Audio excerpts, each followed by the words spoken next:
Ever heard of the First Amendment? I can say whatever I want and you can't do shit about it. She kicked me, tried to grab my dick, and then kept pulling away, so. She would not. And then I had to spray her. I have 2 grams of cocaine in my butthole. Okay, outstanding. Stop that music! I'm in a public place! I can film whatever I can see! Photography is not a crime! Photography is not a crime! Photography is not a crime!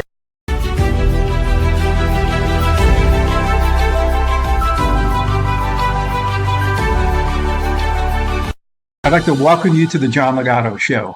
I'm John Ligato.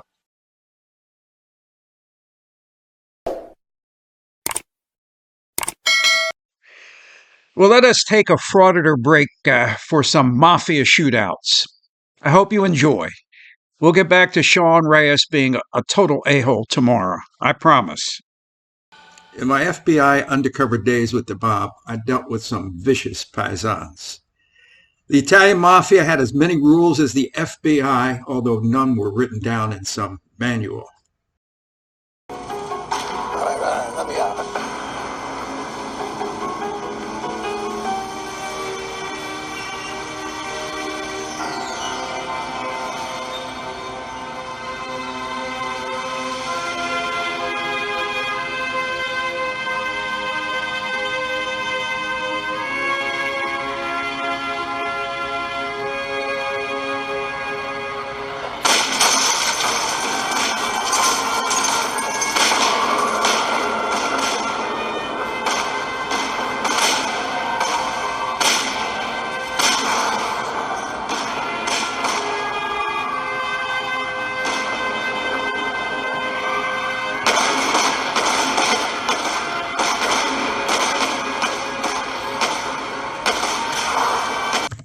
This is a reenactment of the mob hit on Gambino crime boss Paulie Castellano.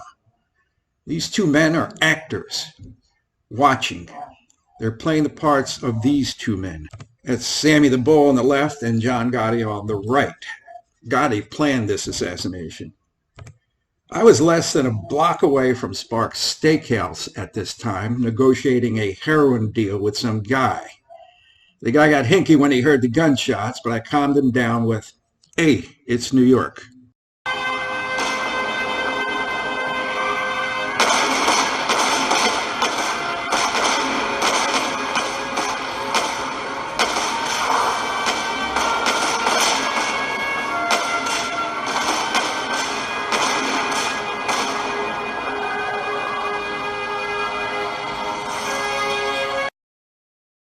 Today is part 2 of a show involving former mob capo Michael Francis. Michael's going to discuss a typical day in the life of a wise guy. And I'm going to discuss a typical day in the life of an FBI undercover agent posing as a mob associate. I've spent almost 8 years undercover with the Italian Mafia. Here I am with Salvatore Vitello, a made guy in the Detroit family, now deceased. So how does an FBI agent become trusted enough? I can't get into a lot of the specifics, but we achieve it in 4 ways. One of the ways is natural abilities. What is that? It's that who you are.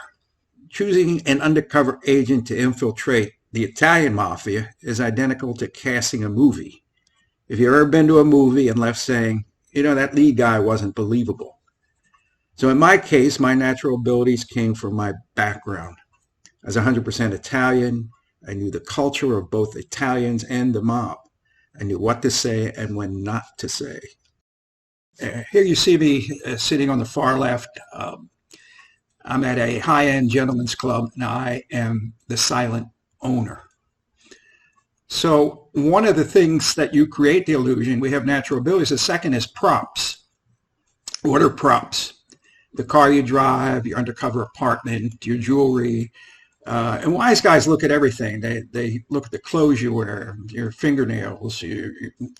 Everything about you has to match what you're telling them or what the illusion you're trying to create is. So in today's show, I'll deal with the last two ways undercover agents infiltrate any organized crime group: vouching and backstopping. We now return to cutting in line in front of Italians. Hey, Copernicus, why don't you navigate yourself to the back of the line with your feet and stand there with your shirt? Okay, read the third row down, please. An Italian guy in any given theoretical situation. If that was me, I'm just saying, if that was me, they are lucky that was not me. Because if the circumstances were such as you have described them, but with me in them, that's a very different and scary outcome for those involved. What's this got to do with vouching? Well, Italians are tribal. The majority of wise guys never go far from their mother. Like a Philly guy may move to Jersey, or a Brooklyn guy may move to Staten Island, but that's the acceptable distance from Sunday dinners with mom. I always tried to spend Sunday at home. You know, Sunday was kind of family day, and, holidays, obviously, family days. They start kindergarten with their cousins and neighbors. They rob hubcaps together and even end up in the same jail cells. So the question is, they don't need or want any new friends to know their business. So how does a FBI agent infiltrate Italian families? Well, Italians are greedy, and they'll make an exception for two reasons. One, if they can make money off a new face, or two, if somebody they know and trust will vouch for that new person. So how do cops and agents get that vouch, that all-important vouch? Now, there are very few cases when an agent or cop goes in cold with no vouch. That means you just hang out until you're accepted. No one introduces you. Agent Joe Pistone did it, but he is truly a very special undercover. Here I am kissing Ronnie Marazzo, a made guy, and the things you got to do for your job.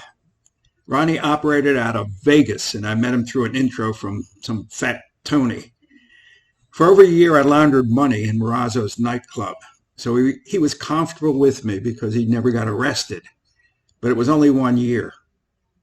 So I asked for a vouch back east, offering Marazzo 10% of anything I made off his vouch.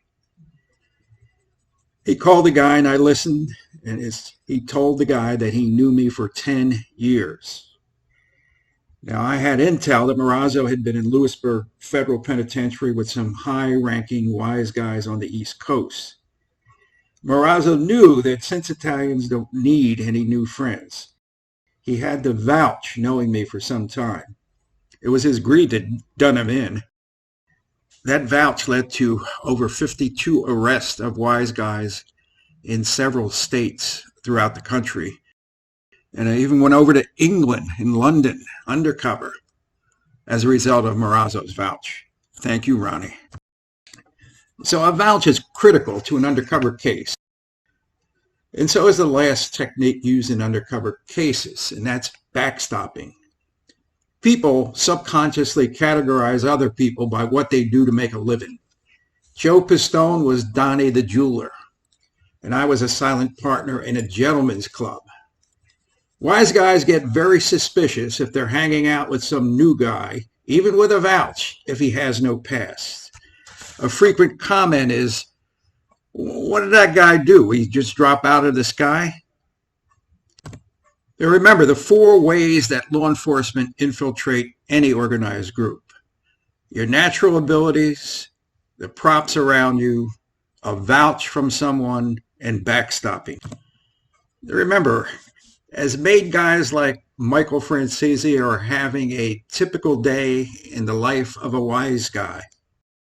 What are we going to do today? So many of you ask me, Mike, what's life like as a mobster? I mean, describe a day in the life of a mobster. Guys like me are having our typical day in the life of an undercover agent posing as a wise guy. The John Ligato is being broadcast from outside the gates of Marine Corps Base Camp Lejeune in beautiful North Carolina. If you like what you saw today, hit subscribe and like. Semper Fidelis.